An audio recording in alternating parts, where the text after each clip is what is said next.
On a long enough timeline, everything that was once funny will be deemed offensive, and Marxists will demand it be banned. Mrs. Doubtfire, the 1993 comedy starring Robin Williams, has come under attack for being transphobic after it was revealed that a musical adaptation would hit the stage at a theater in Seattle and then later on Broadway. In the film, Robin Williams loses custody of his kids after a divorce, and in order to remain in their lives, poses as an elderly woman who successfully applies for a job working as the kids' nannies. It was well received at the time, but the culture has shifted so far left. When the musical was announced, activists started a petition on change.org calling for it to be canceled because the plot uses what they call transphobic tropes, and it can be harmful to transgender people. Jim Carrey's 1994 comedy Ace Ventura Pet Detective has now been deemed transphobic because the pet thief who kidnapped the Miami Dolphins mascot in the film later became a transgender woman.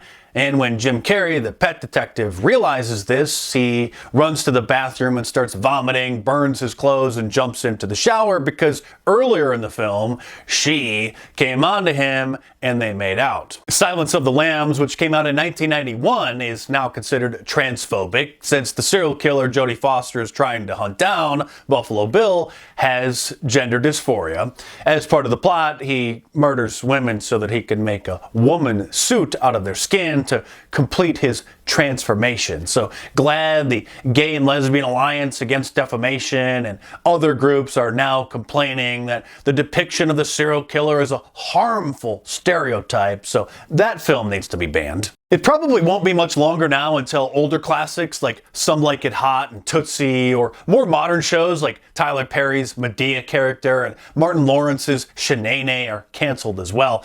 Jimmy Fallon used to have a regular segment on The Tonight Show called Ew, where he would dress up as a woman, but he hasn't done it since I think 2018, and I'm sure at some point he'll start trending on Twitter when somebody digs up an old clip and it goes viral, and he'll apologize for his past transphobia. He's already apologized for wearing blackface on Saturday Night Live years ago, for doing a hilarious Chris Rock impersonation, calling it a terrible decision. Soon, it'll probably be considered a slur to call a transgender person transgender, and making any distinction between them being born the opposite sex from which they currently identify will be considered an invasion of their privacy, much like releasing someone's medical records. To call a transgender woman will be considered dehumanizing and hateful, and no distinctions will be allowed. You'll have to call Caitlyn Jenner a woman, not a transgender woman, a real woman. LGBTQ extremists claim that people are assigned a gender at birth, much like they're given a name, and maintain that the assignment of one's gender is just as arbitrary and is used to confine the gender expression of people to correspond with their biological sex. They won't even say that a transgender woman was born a male. They say that she was assigned the male gender at birth, as if it was just a coin toss. The animated series Family Guy announced in early 2019 that they were going to stop making jokes about gay people and transgenders. The series, which has been on air for over 20 years, is known for its no-holds-barred comedy about typically taboo subjects, but now offending LGBT people is too much even for them. One of the 3 strikes on Alex Jones' YouTube channel that led to him being banned from the platform was a rant about a local drag queen festival that included children giving dollar bills to the drag queens as they engaged in simulated stripteases. YouTube considered criticizing that kind of behavior to be hate speech. I probably can't even quote what he said about them, or I'll get a strike too, but in my book, The Liberal Media Industrial Complex, I detail the unpersoning of Alex Jones and the history of social media censorship, which I encourage you to read if you haven't already, because it's in the pages of my books where you can find my complete and uncensored analysis on all the issues I touch on my videos. The left trying to normalize bringing children to drag queen shows is the epitome of a collapsing empire. Even more disturbing is the recent phenomenon phenomena of young preteen boys being dressed in drag by their parents and paraded around at drag queen festivals in hopes they'll become social media stars.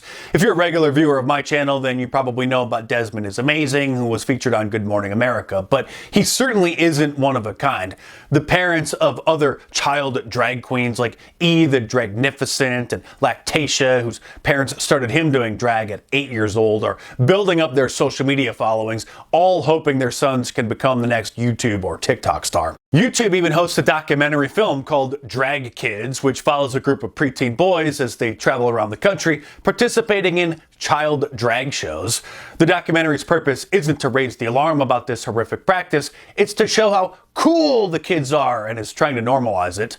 Netflix has an entire series called AJ and the Drag Queen, where a 10-year-old child travels across the country with RuPaul as he performs drag shows in gay bars. The sexual things the drag queens say about the child are too disgusting for me to repeat and would make you physically ill, as they did me when I first read about it in Newsbusters. Another Netflix original series called Dancing Queen follows the life of a drag queen who teaches dance lessons to kids. In 2015, TLC premiered I Am Jazz, a reality show following the life of Jazz Jennings, a transgender teenager who at the time was one of the youngest people in the world to identify as transgender.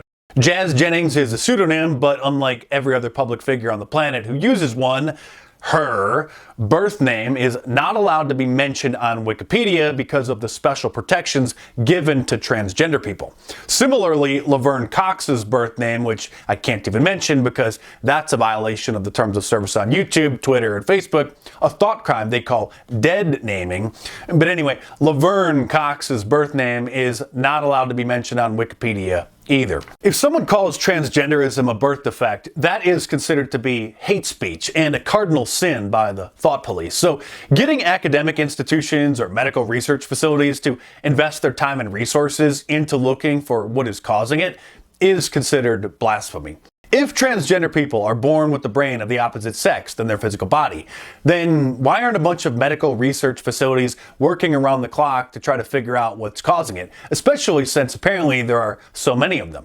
Instead, we're being told that there's nothing wrong with them and it's just their personal gender expression, and anyone can be a boy or a girl or neither if that's what they want to do.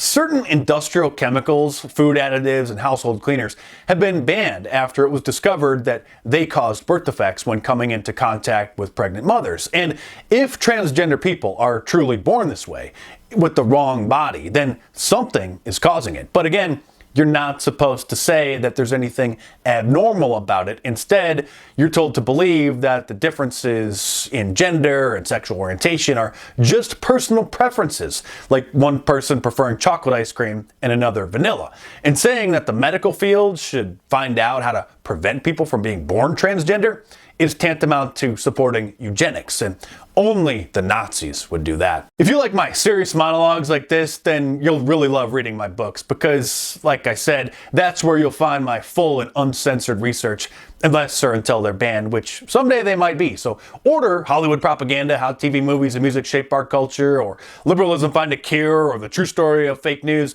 in paperback from Amazon.com while you can, or download the ebooks from Kindle iBooks, Nook, or Google Play. And of course, there's a link to the Amazon listings in the description below. So click it and head on over there and check them out.